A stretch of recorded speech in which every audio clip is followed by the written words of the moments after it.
Good morning from a chilly winter's day in the southern hemisphere. Today I want to talk about lightweight word processing. Okay, we've seen AbiWord, we've seen LibreOffice and Calligra word processing elements, but sometimes you don't need that much. And then, you want something quick, easy, light. Right. So, today we've got 4 different programs. I can recommend 3 of them. And they're all based on Markdown. Okay, so if you already know what Markdown is, you probably want to scroll a few minutes ahead, but not everybody does. Way back when the earth was young and we wanted to send each other emails, we only had letters to do it with. Letters and numbers. Text. So if I wanted to say, I am happy, well, that's sort of bland, isn't it? So an informal thing developed where you would say something like this. And everybody would know, oh, that happy is in italics. Or, this is bold. So, but people use different setups. People did it not exactly the same way. So over the years, these became formalized in what's called a lightweight markup language. And there are several such languages.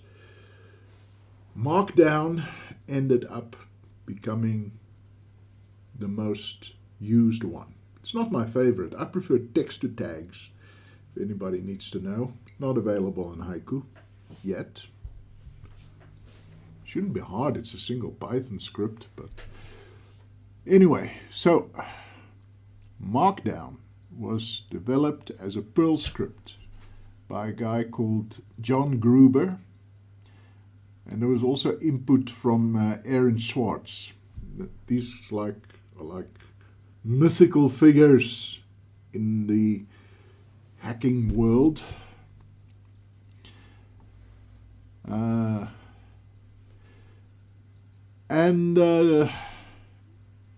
It sort of caught on.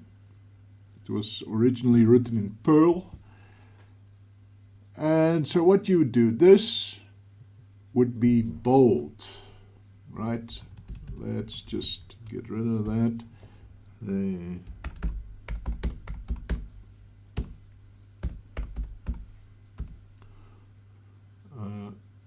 Oh, sorry. The bold is actually like that.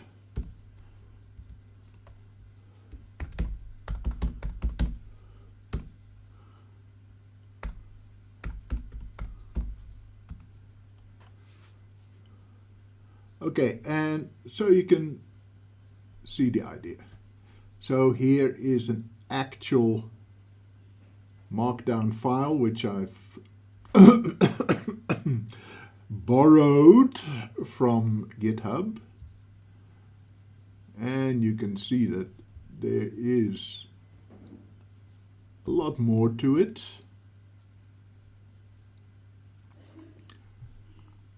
But it's still readable, it's still text. And so you can read this, you can make out what they're trying to do, more or less. Yeah, it's not that hard. So there are hundreds of cheat sheets and instructions on the internet. That's why I borrowed a file. I don't want to spend hours writing every possible instruction here. You do not need a special program to write Markdown. You can do it with any text editor. If you know your way around Bash, you can just echo lines into a file and do it that way. But, you know, people did develop these programs that used Markdown as a way to, you know, write these a little more easily, you know, with menus, drop downs, etc. That's what we're going to be looking at. So, okay, let's not save that. So we are going to be looking at these programs. Now, Markdown in Haiku does have a file type. Here, text Markdown. And so you would think that these programs could be used with open with. And two of them actually shown up. Ghostwriter and CuteMarkEd show up here. And guess what? Neither of them actually work. They open the program, but they don't load the file. So don't waste your time with that. Hopefully they'll be fixed sometime. Right, I'm afraid you're going to have to do this the old-fashioned way. One more thing, originally the point of Markdown was to have an easy way to write your program and then convert it into HTML. Some programs have gained the ability to also translate it into other formats, maybe ODT, RTF, or PDF. But making an HTML file is the core function of Markdown. Now, the Markdown you probably have on your Haiku system is not John Gruber's original Perl script. It's a C implementation, and the package is called Discount. Okay, so let's have a look at these programs. Oh yeah, another thing before we do that. So as soon as Gruber released Markdown and it caught on, people started extending it, you know, because Gruber's version only really did the basics. And so now we have multi-Markdown, Markdown Extra, I think there's a Markdown Plus, and so we get to this very common situation. So we had all the, GitHub flavored Markdown. Yeah.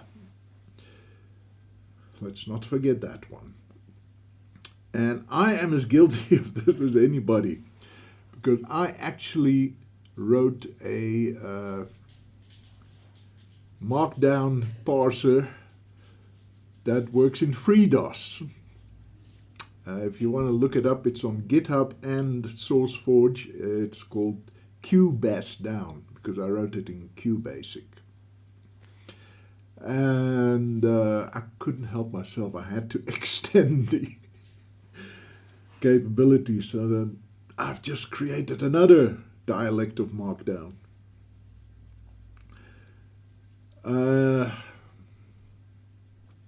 So, inevitably, somebody said, we must bring all these together. And that flavor of Markdown, which is supposed to bring them all together, but as far as I know, it isn't really finalized yet. It's called Common Mark. So you'll probably see that as well. It's a bit of a mess, but it's what we got. Okay, let's have a look at some of these programs. We're going to load the same program in all of them. Right, first one, cute mark ed. Right, I wouldn't bother with this file explorer, rather just open your file the old-fashioned way, because that file explorer is a bit... Okay, so here you've got your markdown code, and it helps you a little bit. So you've got italic there and bold there. You see the codes before and after the word. And then on this side it gives you a live preview of what your text is going to look like. And they scroll together, which by the way is a fairly tricky piece of programming, because you know this takes up more space than that. But yeah, you should be able to scroll either one, and they really make an effort to keep synchronized. Okay, so I can now do some formatting from the menus, right? Unfortunately, it doesn't use our normal descriptions. So strong is Alt B. That is what normal mortals call bold. And emphasize, Alt I, is what we call italics. Right, so you sort of have to work your way around that. You know, this program is a bit more computerish, hackerish than some of the others. Okay, so, but I found this one to be very stable, reliable, just keeps working. So there's no button bar, unfortunately, but you can't edit here, right? On the right hand side, you do your editing here on the left. Okay, so that's Cute Mark Ed. Nice program. Next program we're going to have a look at is Ghostwriter.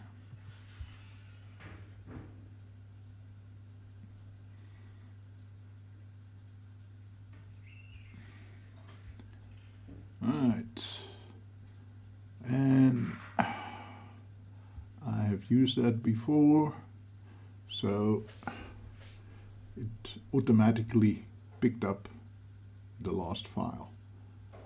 And it's the same sort of idea. You got your markdown file here, and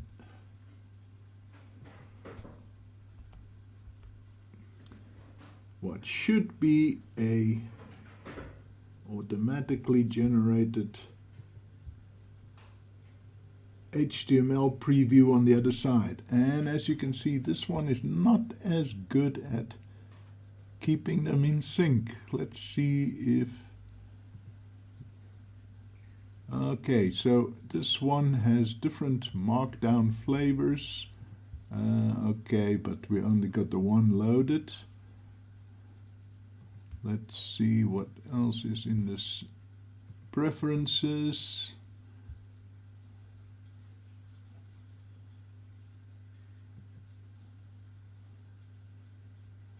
Right. Oh, it's got a spell check. That's nice. But I don't see anywhere that you can tell these things to scroll together, which is a bit of a shame.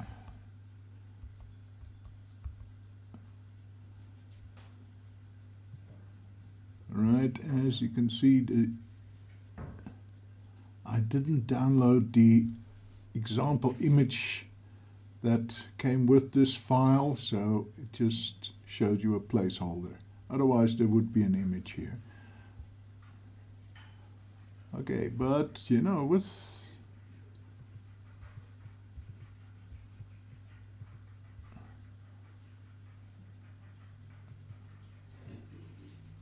I am not sold on this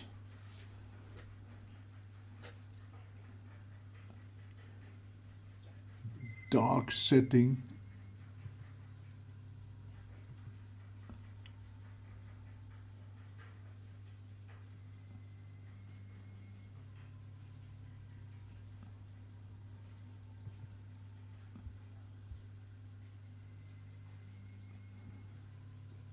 Still,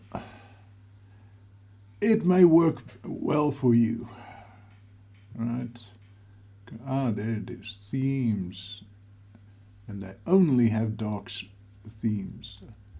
Let's see, let's at least get the preview.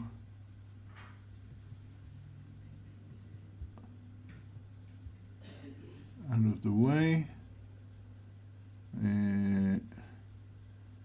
Yeah, it's still dark. I'm pretty sure I've seen this with a light theme. You could probably download them somewhere. Okay, so I prefer Cute Mark Ed, but yeah, this one may work better for you.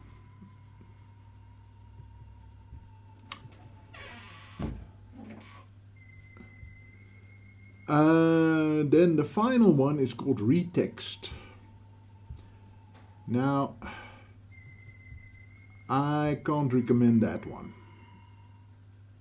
because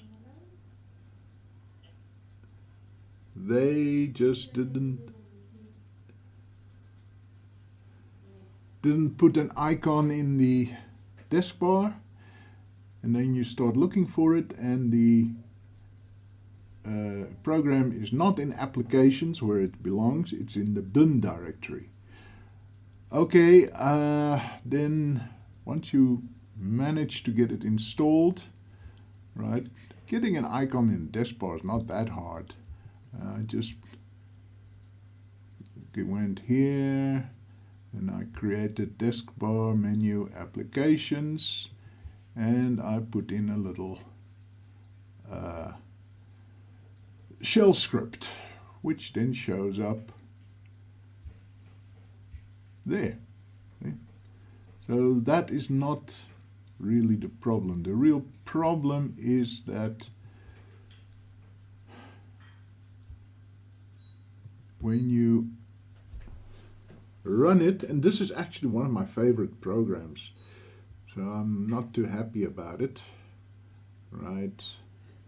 So let's open, and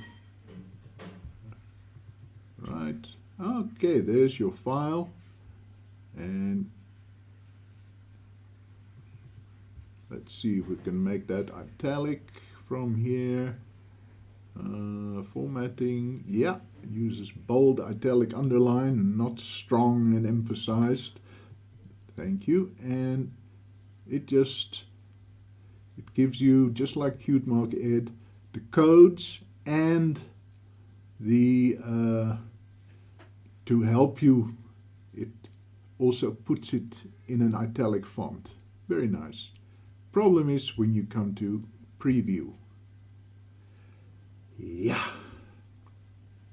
So if you click on there, it'll tell you need to install something else, which you will find in Haiku Depot, but I've installed everything I could get my hands on, and I cannot get it to work. So the required dependencies are not set up properly in that package. And as you can see here, I complained about this about 6 months ago when we were several versions behind. us where we are now, and it still hasn't been addressed. I don't think the right people actually read these comments that we put in. So right now I can't recommend that you install this program and use it, because it's a pity, because when it's up and working, it's beautiful. It's a lovely program. It's one of my favorites. I did actually get it working on my other machine. That's almost a year ago that I did that, maybe even more than a year ago. And I think what I did, I installed the Python modules with pip3 rather than from Haiku depot. So it can be done. If you know your way around Python and pip, even slightly, it can be done. But frankly, right now it's not worth it, because that means that it's another set of things that you have to keep up to date. Okay, so that's it for Markdown based lightweight processes, word processing. I was actually wrong earlier when I said we have 4 Markdown based word processors. There's another one which is not Markdown based. That is Focuswriter. Now there's this new thing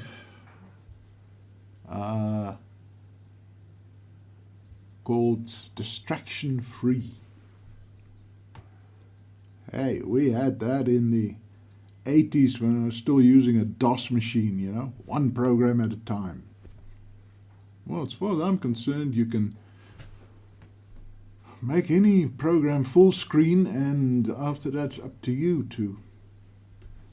But yeah, so very nice looking background, and your desk bar doesn't work anymore. So you're stuck in this thing.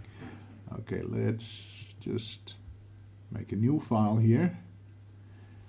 The default format for this program is ODT, and that's the LibreOffice format.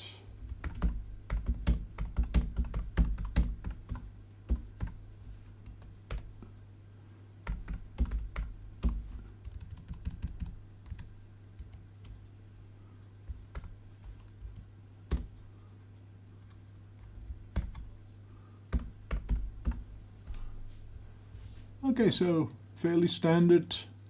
You've got all the basics, and you can get it here through this menu if you like. You can have settings. Let's have a look. See, default format, open document. But you can send it to docx if you're still using Microsoft Word.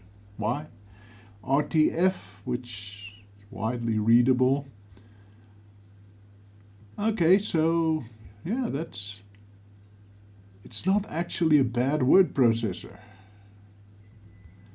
Yeah, but you work on one document at a time, one program at a time. You're supposed to do nothing but sit down and write. Right, and you can even, if I remember correctly, set here daily goal.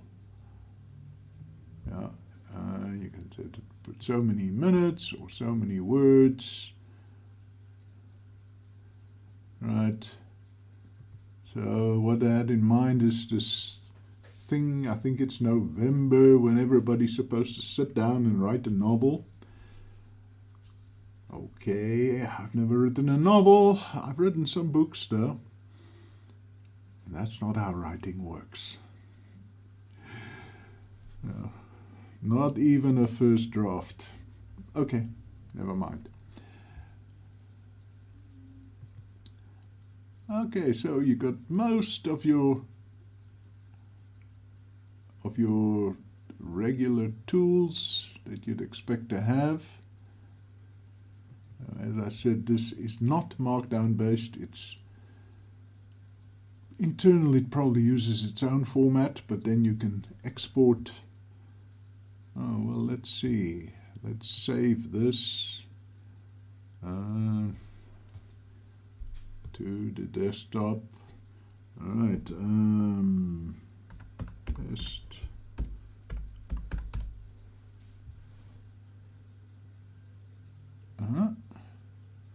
No.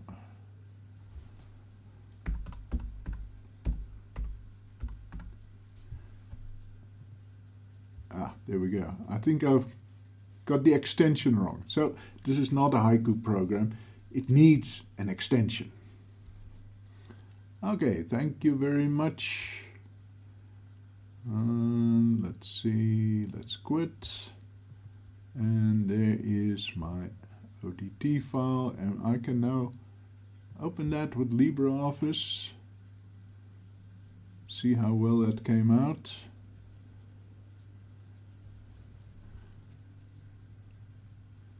Okay, any day now.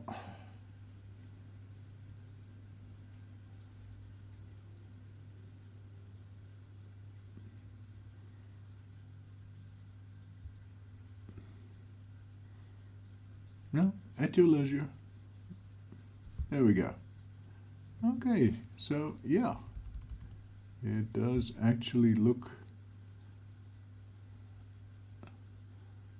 like the text I wrote. So I think best use for that is as a sort of helper program for LibreOffice, and